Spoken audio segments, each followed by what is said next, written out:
A single word of caution to the beginner on the Rubicon may be necessary. Be content to travel slowly. It is impossible to make fast time on our mountain roads, and indeed, after passing the foothills, there is no need of hurrying. There is so much to be seen, and there are so many side trips possible, that it pays to take one's time. Move leisurely from place to place. Pitch camp for a day or more at promising spots. Explore the country as you go. Climb the commanding peaks if you care to climb.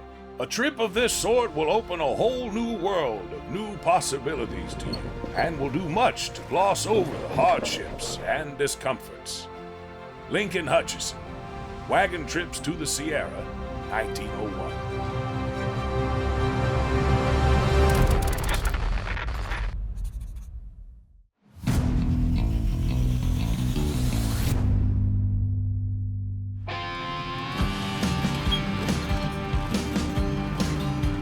So I'm out here with Bob Sweeney. He is the president of Jeepers Jamboree, and he is the best guy in the world you can be on the trail with. Wheeling with Bob is amazing because you're not only going to get the right line, but he's also an unbelievable wealth of information. So you get so much more than a trip. It's like a guided tour of the Rubicon Trail, which is fantastic. So as you guys notice, we get over this obstacle. We're going to come in here to the Granite Bowl, we call it. If you look, you can see a lot of stretch marks on the granite from when the glacier came through here. Really did some really neat markings.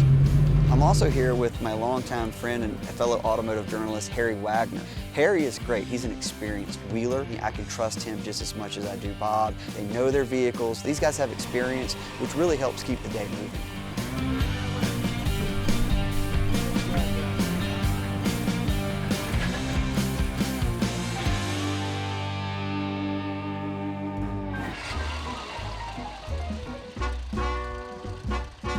Indigenous people have been populating this area for thousands of years, but more recently, in the 1800s, this area was actually, much as it is today in Lake Tahoe, a resort area.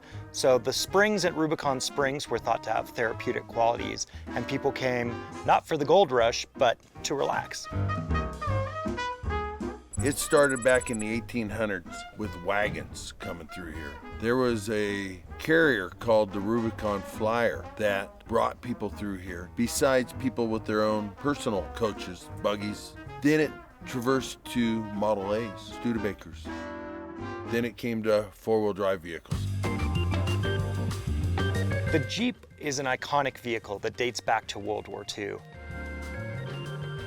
And after the war, those vehicles found their way up here.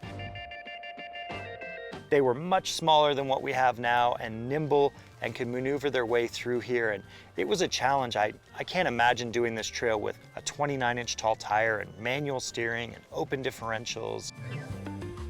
Back then, it was still pretty smooth, so those flat fenders would traverse through with 29-inch tires. We've had a lot of winters since 1953, a lot of winters. The Rubicon gets 14 feet of snow every year on it. So when it melts, it changes it. You need to have at least a 35-inch tire and somebody willing to throw rocks and stack them.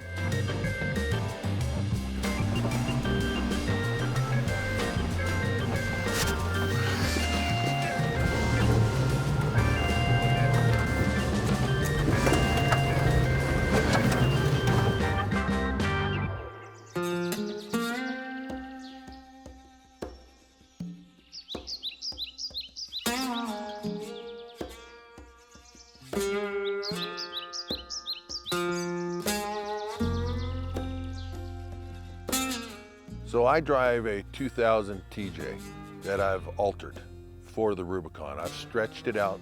I'm 104 wheelbase. I'm sitting on 38 Nitto grapplers that I air down to about 8 pounds, so it still keeps some height, and I have everything tucked up. I'm driving a 2020 Jeep Gladiator Rubicon. I have a 3-inch JKS manufacturing suspension kit with Fox 3.0 shocks. It's got a set of Dynatrac Pro Rock XD60 axles. And of course, the big thing here, I kind of built this Jeep around a set of 40-inch Nitto trail grapplers. Now I'm also here with my friend Harry Wagner. He's a longtime automotive journalist like myself, and he's driving a 2006 Jeep Wrangler LJ. So the LJ is a little bit longer than your normal TJ. He's running a 37-inch tall Nitto trail grappler. It's got a few inches of lift. It's a very low and stable Jeep, and it's got those cool AEV highline flares. So he's able to keep it real low and have that big tire on there. The thing just works awesome.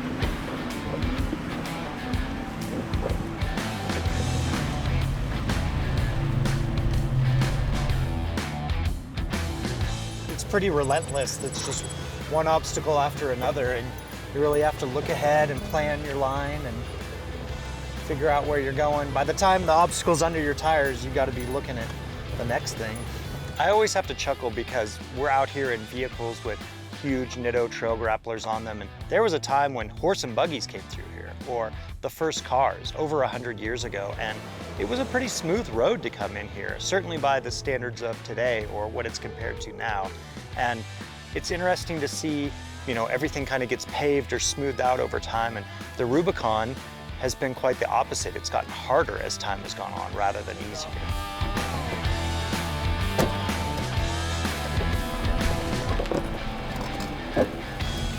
Vehicle prep can vary everything from someone who has an old clapped out Toyota pickup that they bring out here with no maintenance to people that are bringing spare transmissions and transfer cases with them. And sometimes it'll become a self-fulfilling prophecy where you break something because your vehicle is so heavy and overloaded with spare parts.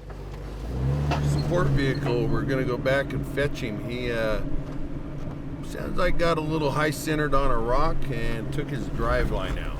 But I just came down on my driveline on that rock. So did it take the driveline out? Yeah. Oh yeah. I see the angle of the dangle. Yeah, This has really gotten to be a bugger.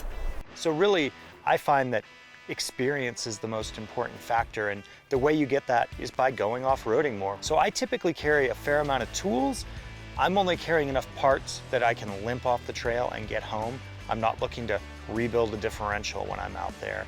But things like axle shafts, maybe you want to carry with you. It's really all about risk versus reward. So for me, this trail is in my backyard. It's pretty close to home. I didn't do a ton of prep. I did go over the Jeep prior to this trip.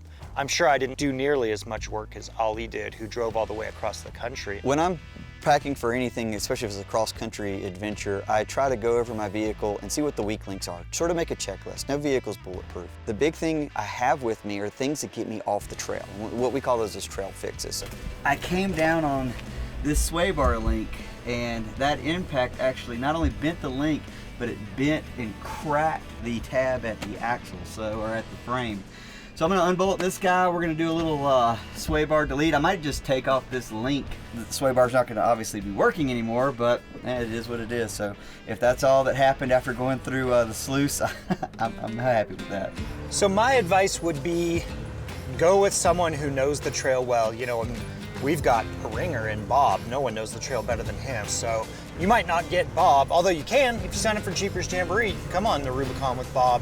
But maybe you have a friend that got you into off-roading and they know the trail better than you. You know, join an off-road club. A lot of times clubs go on runs. Maybe it's not the Rubicon, but that's one of the things I love most about off-roading is just the people. So you guys want to back up and try this one more time? There's people out here that would give you the shirt off their back, or if you need help, you know, everyone's looking to help each other and we're all in it together.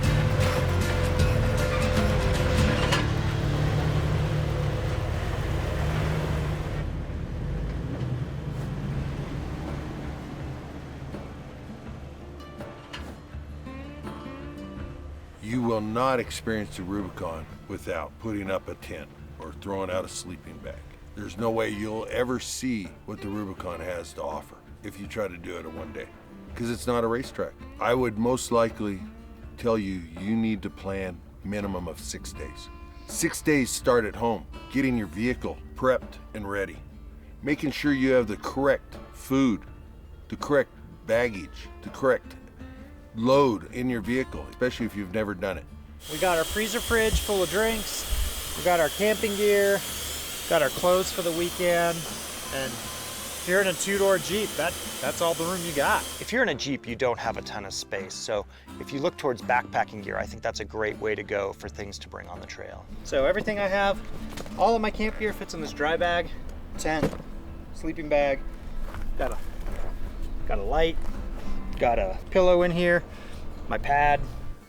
I look forward to camping out here in the Rubicon, being under the stars, seeing the sky that I saw. That makes it all, to be able to roll my bedroll out, look at those stars. You're not going to get that kind of show anywhere else.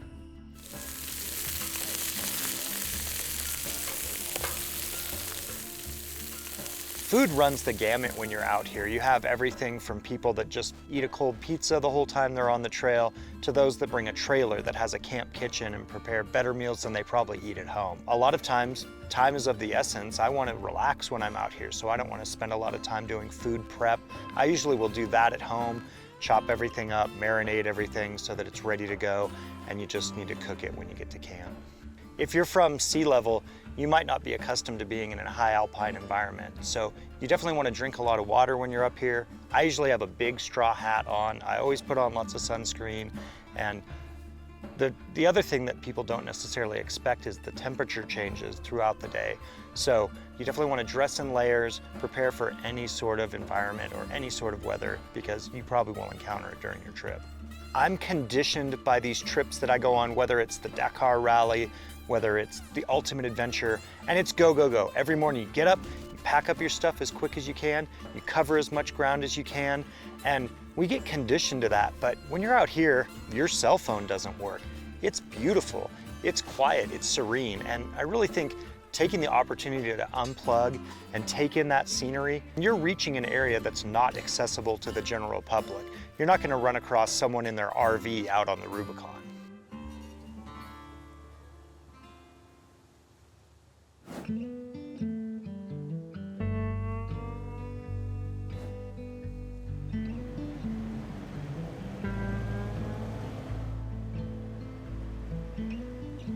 The Rubicon is my backyard. I love showing it to folks. I love people coming from all over the world, and I like to show them how we respect our backyard, and we want to keep it that way.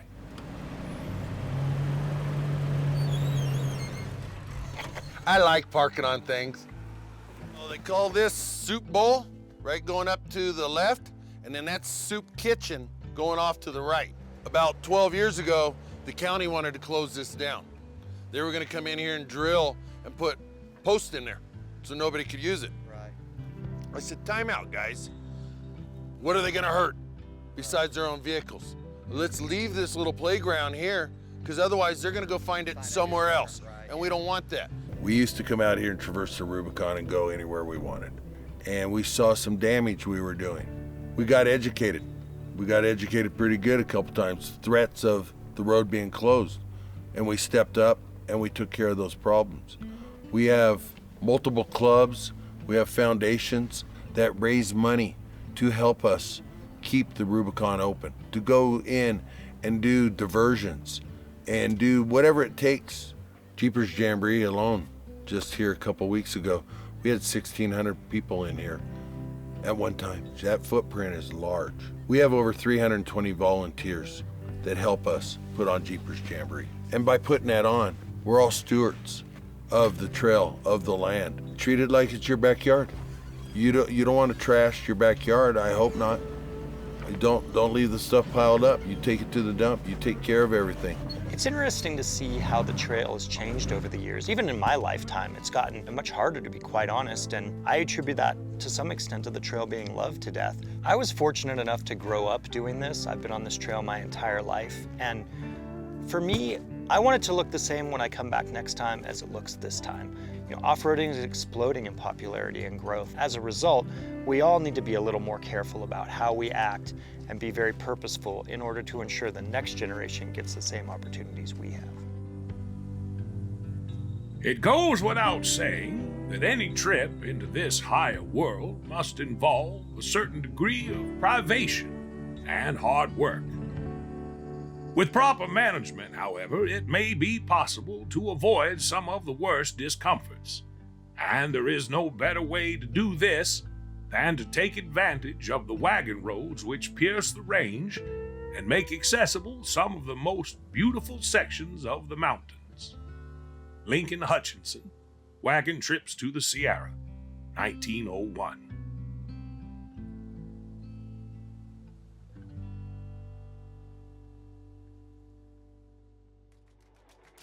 Thanks for watching Driving Line. If you guys like this video, consider subscribing to our channel so you'll never miss any of the content we create here. Whether you're into trucks, Jeeps, imports, domestic vehicles, or anything in between, we are here to fuel your passion.